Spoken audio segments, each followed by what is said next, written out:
Hazak ou Baruch Rabotai, Besorot Tovot, très bonne journée, bonne signature, Hatima Tova pour tous. Voilà, on est à 3 jours de Kippour. On a essayé tous les jours de prendre quelque chose et de travailler dessus. Il nous apprend le roi David dans un télim extraordinaire, c'est le plus long, c'est le 119. Kol mitzvotecha emuna, comme ça dit le roi David. Tout le but des mitzvot, c'est pour avoir la foi et savoir qu'il n'y a pas du hasard. Alors si aujourd'hui on peut attraper un point qui est très important, qu'il y a un grand rabbin chassidique il y a 150 ans à peu près, qui s'appelait Rabbi Tzadok HaKohen Milublin.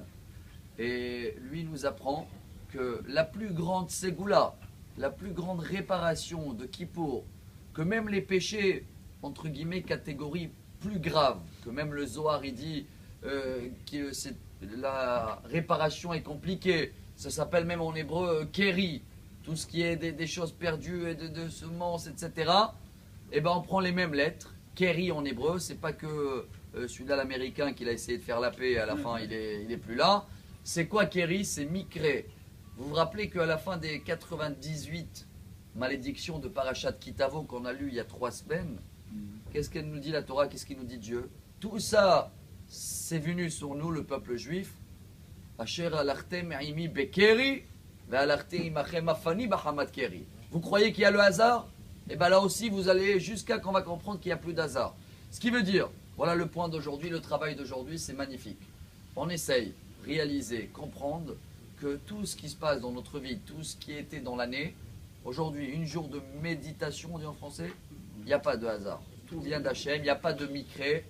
Et dans ce cas-là, on va apprendre à avoir notre pensée beaucoup plus liée. Je termine, hier on était à Hebron, vous savez, on est arrivé il n'y a pas longtemps.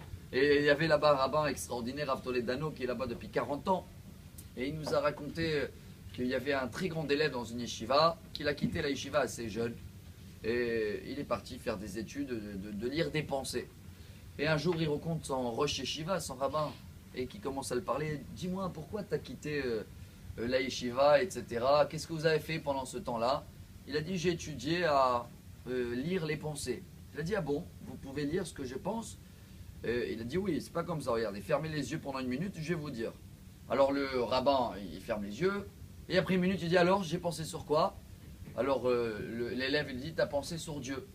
Alors le rosh yeshiva, il a dit, ah, non, tu vois, ça marche pas. Il a dit, bah, en tous les cas, t'as compris pourquoi j'ai quitté la yeshiva. Si un rabbin, il arrive pendant 1 minute de pas penser sur Dieu, comment tu veux qu'il va pouvoir avancer et transmettre ce message d'aujourd'hui? Rester branché avec Hachem le plus possible dans la pensée et comprendre qu'il n'y a pas de hasard et on va avoir une vie formidable. Bonne signature, Amar Rabbi Elazar.